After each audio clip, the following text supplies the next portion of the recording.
Hey, welkom terug bij Karin's Papercraft. Welcome back. Thank you very much for watching. Wat leuk dat je weer kijkt. Dankjewel. And today I have this cute spring box to show you. Ik heb vandaag dit leuke lentedoosje om je te laten zien. Het is aan de binnen- en de buitenkant bestempeld. Stamped inside and out. I've added a ribbon and a label. And you could use it for an Easter present.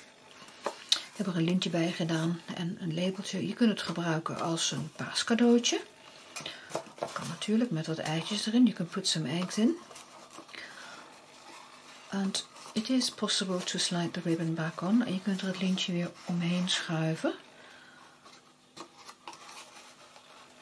En een beetje, with a bit of fiddling. Kijk. Zo. Dan hoef je het niet helemaal los te trekken. Then you don't have to untie your bow. Well, I'm going to show you how to make it.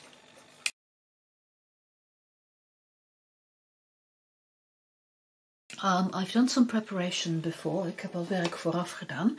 Ik heb de Springtime Joy stempelset gebruikt. This is the stamp set that I've used, Springtime Joy.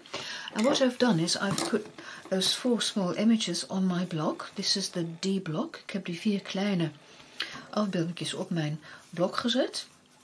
Niet te dicht op elkaar. Not spaced them apart a bit. And with that I have stamped my paper. En daarmee heb ik mijn papier dan bestempeld. Dat heb ik even van tevoren al gedaan.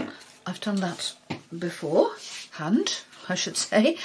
So both sides I've stamped. Ik heb allebei de kanten bestempeld. Dit is het deksel en dit is de bodem, the bottom and the lid. Then we're going to do some scoring. Dan gaan we eerst rillen.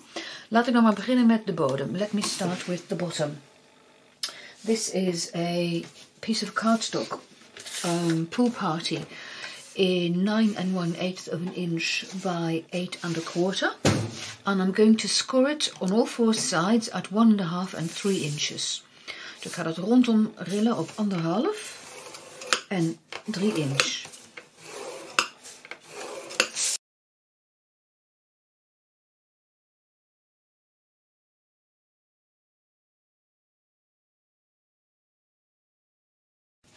En dan ga je knippen. You're going to do some cutting. And so you put it like this so that your longer bit is going that way. And then you're going to cut up on those 2 sides. Ga je aan die 2 zijden ga je inknippen tot aan de tweede rillijn. You cut up as far as the second score line and you do that on either side.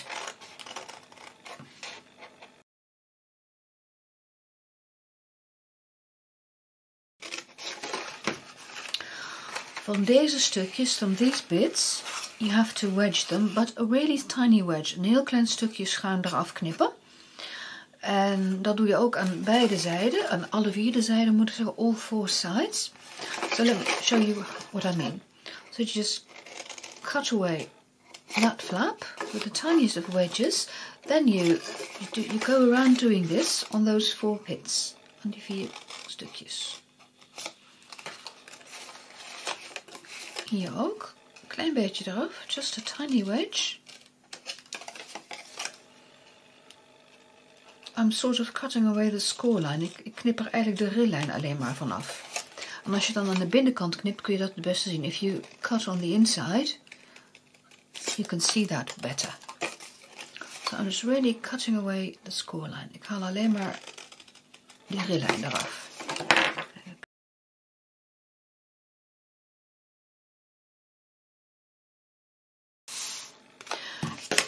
Dan heb je dit over en dan heb je deze lange nog. You have these long flaps. You have to shorten them. Die moet je korter maken en dan schuin inknippen. And then you wedge them.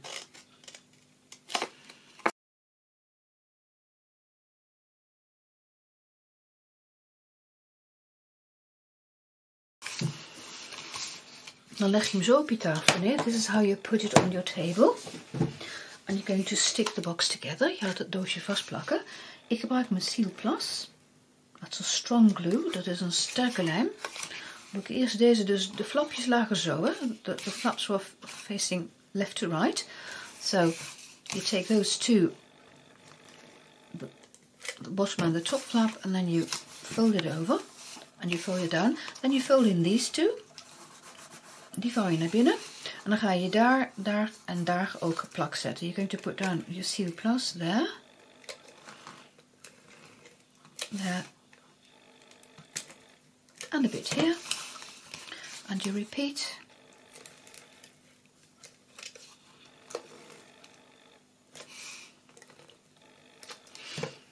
En dan kun je het doosje in elkaar gaan steken.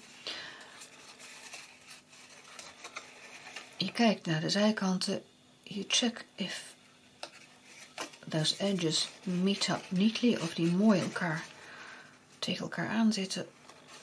Zo, en dan knijp je hem even vast. En dan plak je hem eroverheen. You put that one on top. You repeat. So you check the edges. Je wilt niet corners, je wilt mooi afgewerkte hoekjes. Ook daar. Je duwt ze aan. Press down and then you can fold it down. And with your bone folder, you press down really well. Even goed aanduwen met je vouwbeen. Kijk, en dat is de bodem van je doosje. And this is the bottom of your box. And because I've just snipped away those score lines, wat ik alleen maar die rillijnen heb weggeknipt, heb je ook een mooie afwerking in de hoekjes. You have a neat finish in the corners. Okay, I'm putting this one over here. Now, for my lid, and again, this was stamped on both sides of the paper. We're going to do some scoring here. With a long side top, met een lange zijde boven, you're going to score at, where's my scoring tool? You're going to score at 1.5 inches, at 4 3/4, and 6 1/4. Dus 1,5, 4 3/4 en 6 1/4. And you flip it over and you score at 1.5 and 3 7/8. What you could also do is turn it again and again score at 1.5, because the edges should be 1.5 inches long. Okay, and you need just 2 more score lines. Je hebt nog 2 rillijnen extra nodig. En die gaan, ik ga eerst even vouwen. I'm going to fold and burnish first of all, because my score lines will show up better then. Dan kun je de rillijnen beter zien.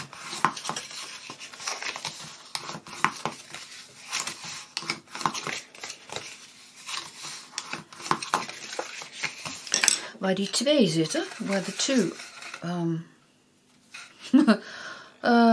the two, I can't think of the word, sorry. Die 2 vlakken, no, at least 1 2, you see. Can't think of the word. Oh my gosh. There's 1 here and there's 2 here. Where the 2 are, that's the front of your box. This is going to be the back of your box. Now, you're going to score from this corner to that corner. Dus van deze hoek naar die hoek ga je nog een extra rillijn zetten. Ik gebruik daarvoor mijn siliconen matje. I use my silicone craft sheet for that, because it gets some extra, push then. So I'm taking a ruler. So I'm putting my scoring tool there and my ruler there. And allow for the width of your scoring tool. En zorg ervoor dat je rekening houdt met de breedte van je rillijn. Dat je dus mooi in de hoekjes uitkomt. So that you end up neatly in the corners. Here again. So that's where the score line is and that's where the other one is. So again I'm allowing for the width of my scoring tool and then I draw a line to end up neatly, so that my score lines really meet. Zodat dus die rillijnen echt mooi op elkaar aansluiten. Nou, dan gaan we knippen. Again, some cutting.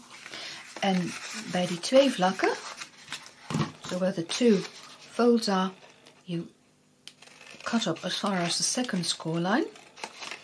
Je knipt in tot aan de tweede rillijn. Deze maak je weer korter. These 2 again, you shorten and you wedge. En je knipt ze weer schuin in.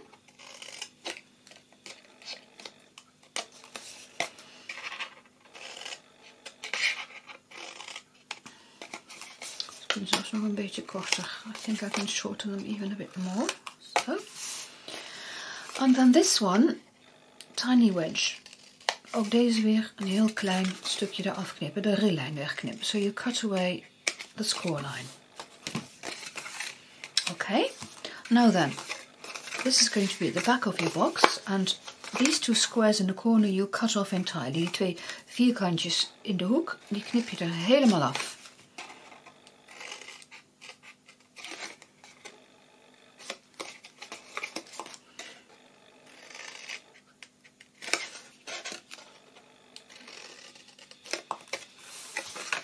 Dan ziet het er zo uit. This is what it looks like. Let me just get rid of my scraps. You need to do 2 more fold lines. Je moet nog even 2 vouwtjes maken, namelijk over die diagonale lijn, along that diagonal line. So you fold it in, and you use a bone folder to reinforce. En met je vouwbeen loop je die vouw even na. Zo. Nu moet je deze puntjes eraf knippen. You have to get rid of those 2 pointed bits. So with my pencil, this is where my score line is, and I'm going to stay on the outside of the score line. I just put a pencil mark there, and here again to the left of my score line. And these pencil marks are a guide for me to where I have to cut, because I'm going to cut from that pencil line up to that corner. Ik ga dus vanaf die potloodlijn recht omhoog knippen naar die hoek. And you repeat here. So from the pencil line to that corner, potloodlijntje naar die hoek. Dat is al het knippen. That's your cutting finish. Now you want to stick down those 2 flaps first. Je gaat eerst even deze 2 flapjes vastplakken. En omdat ik dus hier aan de binnenkant, omdat ik hier weg ben gebleven van die rillijn, sluit het hier mooi aan. You see, and it will close nicely because I've put my pencil mark on the outside of the score line.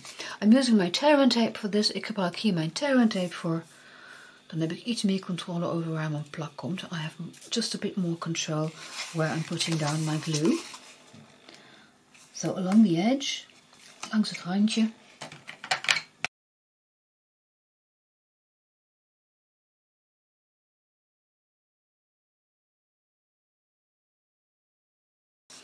Je kunt natuurlijk het hele doosje met tear and tape in elkaar zetten. Of course it is possible to stick the box together entirely using tear and tape. I just use whichever glue I find handy.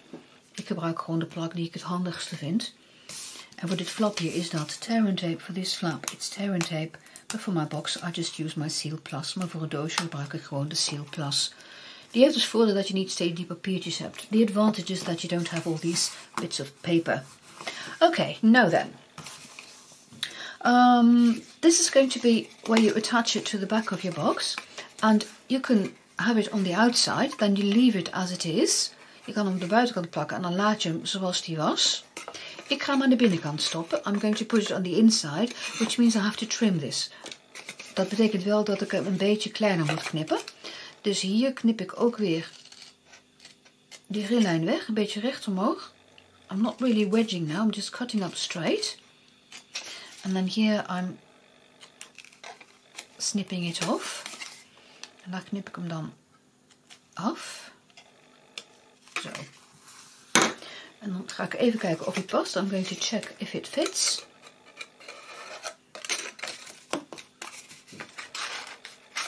I can use just a tiny trim. Nog een heel klein beetje eraf. Ieder doosje is anders. Every box is different. I mean, it's handcrafted. Het is met de hand gemaakt. Dus helemaal precies is het nooit. Maar kijk, nu past hij mooi. This is a nice fit, you see?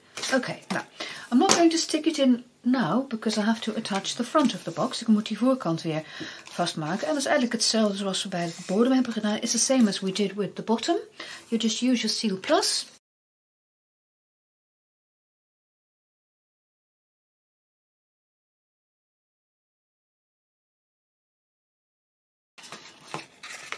And now I can attach it to the inside of the box. En nu ga ik het aan de binnenkant van het doosje vastmaken. Dat doe ik met Tombow, de multipurpose liquid glue, de multifunctionele vloeibare lijm. Dan kan ik nog een beetje schuiven. I can wiggle a bit. Don't put too much near the edges. Niet te veel langs de kantjes doen. Want zodra je erop duwt, verspreidt die plak zich vanzelf. Once you start pressing down, the glue is spreading. And you don't want it to ooze out. Je wilt niet dat hij eruit komt. Kijk, ik kan hem nu zo mooi vasthouden. En hier ook even bovenaan. I'm just holding it down at the top. To make sure that it adheres nicely. Om ervoor te zorgen dat hij hier mooi vast blijft zitten. Bovenaan dus. Dat duurt even. Geef die lijm tijd om zich te hechten. Allow the glue some time to attach. And I can use my bone folder to press down. And there you have a sweet little box. Okay, the ribbon. Het lintje. Waar is mijn lintje? Where's my ribbon? Right in front of me. Precies voor mijn neus. Laatst vroeg iemand aan mij hoe ik nou mijn lintjes strikte. I was asked recently how I tie my ribbons. I never really thought about it. I just instinctively tie them. Ik heb er nooit zo over nagedacht. Ik knoop ze altijd. Nou, ik kan het je uitleggen. Ik laat ze aan de rol. I leave them on the spool. Then I'm putting my box on top. Then I'm crossing over. And this should be right. Now I'm putting left over right. Dus ik ga nu links over rechts halen. En dan trek ik hem aan. Then I pull tight. Hold it down. And now I make a loop with that one that I have in my right hand. Like this. Make sure you have plenty of your spool. Zodat je voldoende ruimte hebt. En nu ga ik dus die linker over de rechter halen. I'm pulling left over right. And I'm pushing it through. Holding down on that one. Duw hem er doorheen terwijl ik die dan ook vasthoud. Kijk, dan heb je al een strikje. And this is how I tie a ribbon. And you have very, very little wastage. En je hebt heel weinig verspilling. Kijk, want alleen hier maak ik hem een beetje korter. Just trimming it here. And just a tiny bit of there. Dat is alles wat ik weggooi. This is all that I'm throwing away.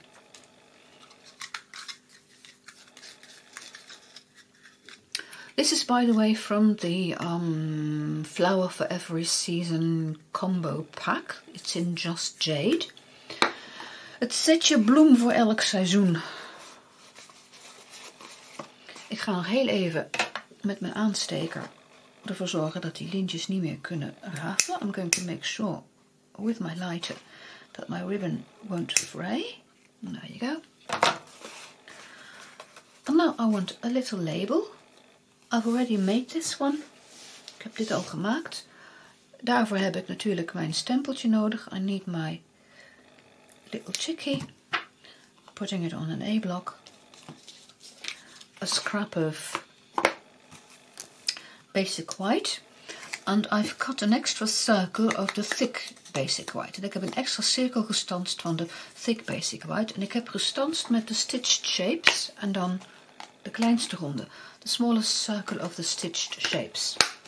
Now I'm going to stamp this in early espresso. Put some clear embossing powder on top and heat set it. And then I'm going to color with my blends. Ik ga het dus stempelen met early espresso. Ik doe daar transparant embospoeder overheen. Ik ga dat met de heat tool bewerken. Dan ga ik het kleuren met de blend. Daar viel een heel klein stukje weg, denk ik. I think my camera stopped right in the middle of my sentence. Ik was in het Nederlands bezig. I was telling in Dutch. Ik ga dat stempelen. Ik ga dat kleuren met de blends. En dan ga ik uiteindelijk wat ik gestempeld heb nog even op dat tweede cirkeltje plakken. I'm going to attach this to the second circle to make it a really sturdy label. Om het een stevig labeltje te maken. Goed, stempelen, stampen enzovoorts. Stamping, die cutting, etc.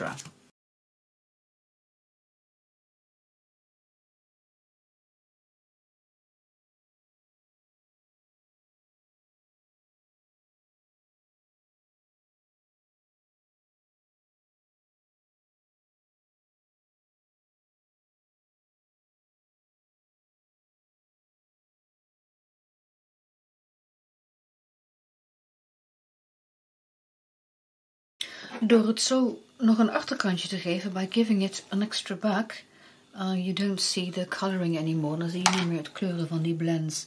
Want die inkt die komt door je papier heen. The ink will bleed through. I'm just going to punch a hole.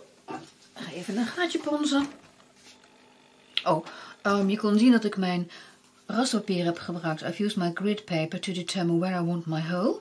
I just use those grid lines as a guide. And where they roughly meet, I put a pencil mark. Waar ze dan elkaar ontmoeten, daar zet ik een potloodstreepje, een potloodpuntje neer, een streepje of een puntje. En dan weet ik waar ik moet ponzen. And then I know where to punch a hole. And oops. It just rolled off my lap. Die rolde van mijn schoot af, zo. Dan gaan we daar nog een koordje, sorry, excuse me. This is the gold cord, which is no longer in the catalog. Dat goudkoord zit niet langer in de catalogus. Maar we hebben nog wel iets dat erop lijkt. In het setje Forever Greenery Trim Combo Pack, there's some gold cord as well. In dat setje zit ook van dat goudkoord. Nou, ik heb ongeveer 6 inch. I've cut off a 6-inch piece. And I'm pulling it back to front and then I'm pulling it through. Haal ik er maar doorheen.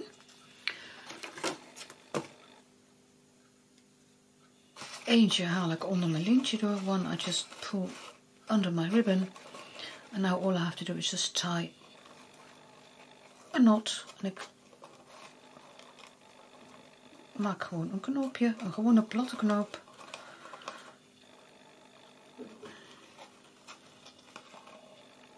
Zo. Nou, wat te veel is knip je eraf. You cut off what you don't need. And then you can put your ribbon on top. En dan kun je die 2 lintjes zo eroverheen doen. En dan ziet het er mooi uit. And I have a nice gift box. En ik heb een leuk cadeaudoosje. Nou, dankjewel voor het kijken. Thank you very much for watching. And see you next time. Bye bye.